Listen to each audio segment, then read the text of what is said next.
আজকের ঘটনাটা ঘটেছিল এমন একটা জায়গায় যেখানে আজও মানুষ রাত হলে একলা হাঁটতে ভয় পায়। কলকাতার বেলেঘাটার একটা পুরনো সরকারি কোয়ার্টার। দিনের বেলায় একদম সাধারণ, কিন্তু রাত ঠিক দুটো বাজলেই জায়গাটা যেন বদলে যায়। অনেকে বলে ওখানে নাকি এখনো ভারী ভূতের শব্দ শোনা যায়। তো এই গল্পটা আমি শুনেছিলাম এমন একজন মানুষের থেকে, যিনি জীবনে কখনো ভূতের গল্পে বিশ্বাসই করতেন।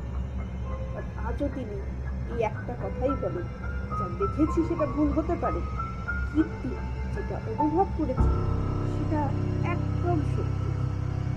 তো আপনারাও যদি এই ঘটনাটা শুনতে চান তাহলে হেডফোন লাগান, সুন্দরভাবে ঘরের আলোটা একটু কমিয়ে দিন এবং ঘটনাটা অবশ্যই প্রথম থেকে শেষ পর্যন্ত মন দিয়ে শুনুন। কারণ এখন শুরু হচ্ছে কলকাতার বেলেঘাটার পুরনো একটা সরকারি কোয়ার্টারের রাতের ঘটনা। তো আজকে আমার গলা খুব খারাপ, সেটা একটুখানি ক্ষমা করে দেবেন। তো নমস্কার বন্ধুরা, গল্পঘর বাংলা চ্যানেলে আপনাদের সকলকে স্বাগত। আমরা ছোট থেকেই বিভিন্ন ঘটনা শুনে বড় হয়ে উঠি, ঠিক সেরকমই কিছু ঘটনা আমি গল্প আকারে আপনাদের সামনে তুলে ধরবো এই চ্যানেলে আমি শেয়ার করবো বাস্তব গল্প, কিছু ভৌতিক, অলৌকিক অথবা কিছু মজার ঘটনাও হতে পারে, যা আমাদের জীবনে অনেক সময় কিন্তু অনেকভাবে শিক্ষা দিয়ে যায় অথবা মনের মধ্যে একটা দাগ কেটে যায়। আপনাদের জীবনেও যদি ঘটে থাকে এই ধরনের কোনো ঘটনা, অবশ্যই আমাদের সঙ্গে শেয়ার করবেন। এই ঘটনা আমরা অবশ্যই শেয়ার করব। আমাদের চ্যানেলের ডেসক্রিপশন বক্সে আমাদের মেল আইডিতে আপনারা পাঠাবেন। তো চলুন শোনা যাক আজকের ঘটনা।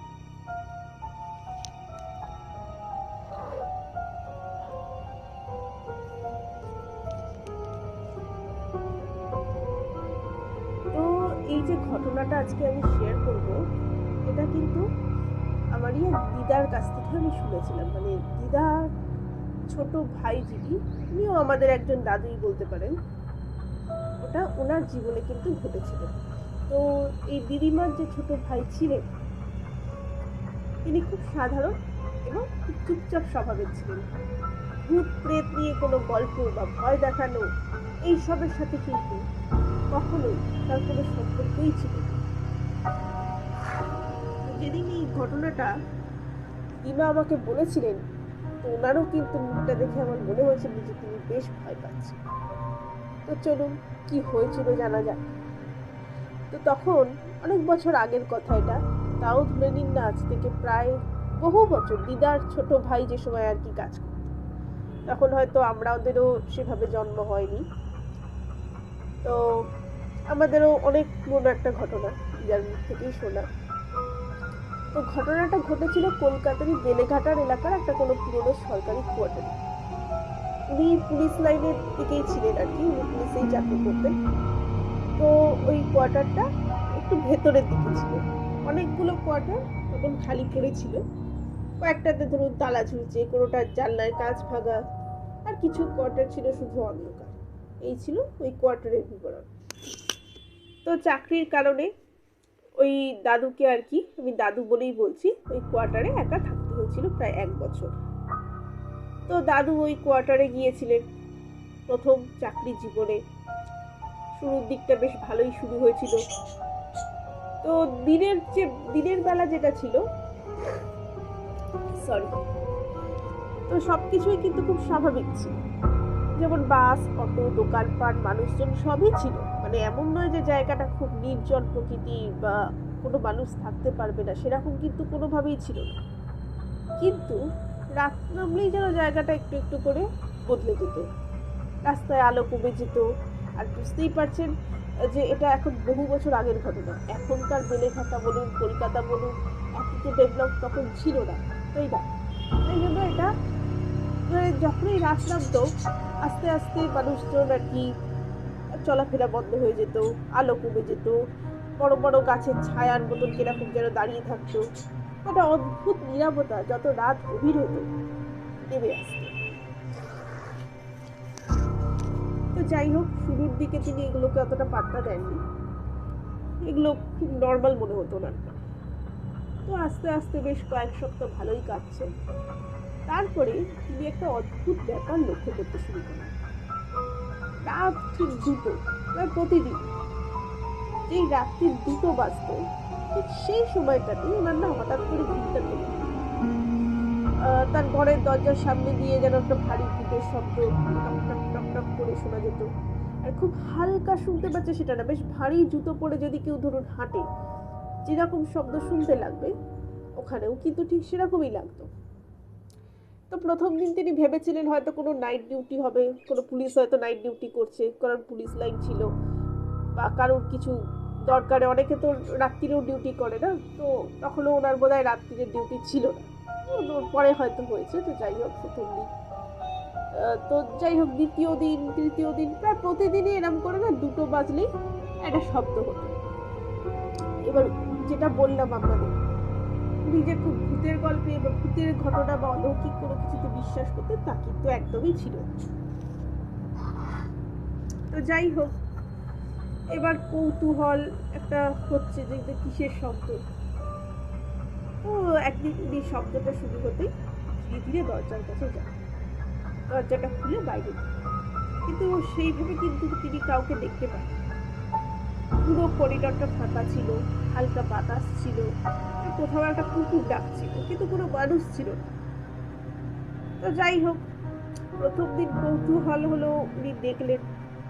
তো সেভাবে উনি কিন্তু খুব একটা যে ভয় পেলেন সেটাও না, কিন্তু একটা কৌতূহল, একটা মনের মধ্যে কোথাও যেন ওনার কাজ করছে, কিছু সামথিং, কিছু একটা কি স্পুকি একটা ব্যাপার একটা মনে হচ্ছিল। বাট ঠিক আছে, উনি অতটা মানে ব্যাপারটাকে যে খুব অলৌকিকভাবে নিয়েছিলেন সেটা কিন্তু একদমই না। তো যাই হোক, তো এই ঘটনাটা এই অবধি হলো। এইটা যদি এখানে শেষ হতো হয়তো তিনি ভুলে যেতে পারতেন বা অতটা পাত্তা দিতেন না, কিন্তু এরপর যেটা শুরু হয় সেটা কিন্তু উনি উপেক্ষা করতে পারেন না। রাতে ঘরের ভেতরে হয়তো উনি বসে আছেন, মনে হলো কেউ যেন পাশ দিয়ে হেঁটে গেল, চোখের কোণে একটা নড়াচড়া, ঘুরে তাকালে দেখছে কিছু নেই, হয়তো একটা ছায়া দেখতে পেল, আলো জ্বাললে সব স্বাভাবিক, কিন্তু আলো নিগলে আবার সেই অদ্ভুত চাপ। ঘুম ভাঙতে শুরু করে দিল, রাত যেন কাটতেই চায় না। এরপর আসে সেই রাত। কি হয়, এক শুক্রবারের ঘটনা, রাত ঠিক 2টো, হঠাৎ সেই বুটের শব্দ। তো এবার শব্দটা দেখছি থামছেই না, শব্দটা এসছে ঠিক দরজার সামনে থেমে যায়, এই প্রথমবার। তো তিনি তখন বিছানায় বসে বসে ভয় পাচ্ছেন, একটু ওনার এবারে ভয় লাগছিল, কারণ কিছুদিন ধরেই যেটা বললাম আপনাদের ঘটনা পরিস্থিতি অনুযায়ী ওনার মধ্যে একটা কোথাও গিয়ে নেগেটিভ একটা কিছু কাজ করছিল। তো তিনি বিছানায় বসে আছেন, মানে ওনার তখন এত জোরে হার্টবিট হচ্ছে যেন শব্দটা বাইরে থেকে শোনা যায়। হঠাৎ চোখ পড়ে দরজার নিচে, ওনার খাটের একদম একটু জায়গা পেরোলে একটা দরজা ছিল যেখান দিয়ে বাইরে যাবে। সেখানে দেখছি বেডরুমের দরজা আর কি, একটা ছায়াটা স্থির নয়, ধীরে ধীরে নড়ছে। এবার দেখছে ছায়াটা ধীরে ধীরে বড় হচ্ছে, আর ঠিক তখনই দরজার ফাঁক দিয়ে একজন লম্বা মানুষ দেখছে তাকিয়ে রয়েছে, মুখটা অন্ধকারে ঢাকা, চোখ দুটো স্পষ্ট।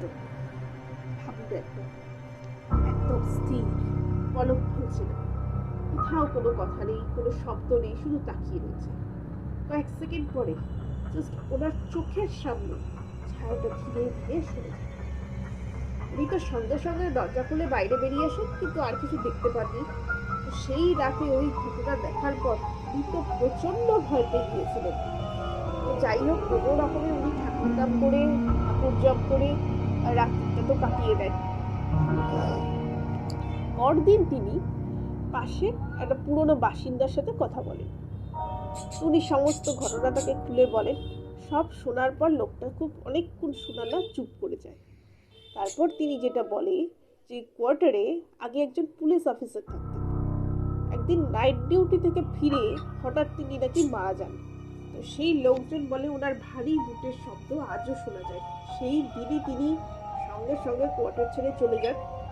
তো আজও তিনি মনে করেন যে হয়তো সেটা ভুল ছিল, নাকি ওনার কোনো মনের ভুল বা একা ছিল বলে কোনো রকম হ্যালুসিনেশন হয়েছিল, সেটা হয়তো উনি খুঁজে পাননি। কিন্তু এই ঘটনার পর তিনি কিন্তু আজও সেই কোয়ার্টারে আর কোনোদিনই ফিরে যান। আজও বেলেঘাটা দিয়ে যেতে গেলে রাতের বেলায় তিনি রাস্তা বদলে নেন, কারণ তার মতে জায়গা শুধু ফাঁকা থাকে না, কিছু জায়গা হয়তো কিছু রেখে যায়। লোকজন বলে আজও নাকি গভীর রাতে সেই কোয়ার্টারের সামনে দিয়ে গেলে হালকা করে শোনা যায় হারিপুটের শব্দ। হয়তো সেটা কারো কল্পনা, হয়তো বা বাতাসের খেলা, কিন্তু একটা কথা বলে রাখবেন, সেই ছায়াটা কিন্তু দরজার দিয়ে যে শুধু তাকিয়েছিল, সে শুধু যেন দেখছিল না, সে যেন বলছিল আমি এখনো এখানেই আছি। তো যাই হোক, আজকের জন্য এতটাই। আর যখনই কখনো রাত 2টোর সময় আপনি কোনো ফাঁকা বা আপনারা কেউ কোনো ফাঁকা সরকারি কোয়ার্টারের সামনে দিয়ে যান, অবশ্যই একটু সাবধান থাকবেন, কারণ সব কিছুরই হয়তো ব্যাখ্যা দেওয়াটা সম্ভব না বৈজ্ঞানিক উপায়। এখন তো বিজ্ঞানও সায়েন্সও প্যারানর্মাল ব্যাপারে বিলিভ করতে শুরু করে দিয়েছে। তো যাই হোক, আজকের ঘটনা এই পর্যন্তই। ঘটনাটা ভালো লাগলে অবশ্যই কমেন্ট করে আমাদের জানাবেন, লাইক করবেন, শেয়ার করবেন ফেসবুক, হোয়াটসঅ্যাপ বিভিন্ন পেজে, আর আমাদের পাশে থাকবেন। আর আপনাদের জীবনে যদি এই ধরনের কোনো সত্যি ঘটনা থাকে অবশ্যই আমার সাথে শেয়ার করবেন। আমাদের চ্যানেলের ডেসক্রিপশনে গিয়ে যে ইমেল আইডি দেওয়া রয়েছে গল্পঘর বাংলার, সেখানে গল্পগুলো ঘটনাগুলো পাঠাবেন। আপনারা চাইলে আমি আপনাদের নাম নিয়ে কথা বলবো, আর না চাইলে আপনাদের নাম একদম রিভিল করবো না, কিন্তু ঘটনা অবশ্যই সবাইকে জানাবো। তো চলুন আবার ফিরে আসবো নেক্সট কোনো ভিডিওতে অন্য কোনো ঘটনা নিয়ে। ততক্ষণের জন্য সকলে ভালো থাকবেন, সুস্থ থাকবেন, আর হ্যাপি নিউ ইয়ার সবাইকে। খুব ভালো থাকবেন, নতুন বছর সকলের খুব ভালো কাটুক। ধন্যবাদ, আজকে এই পর্যন্ত।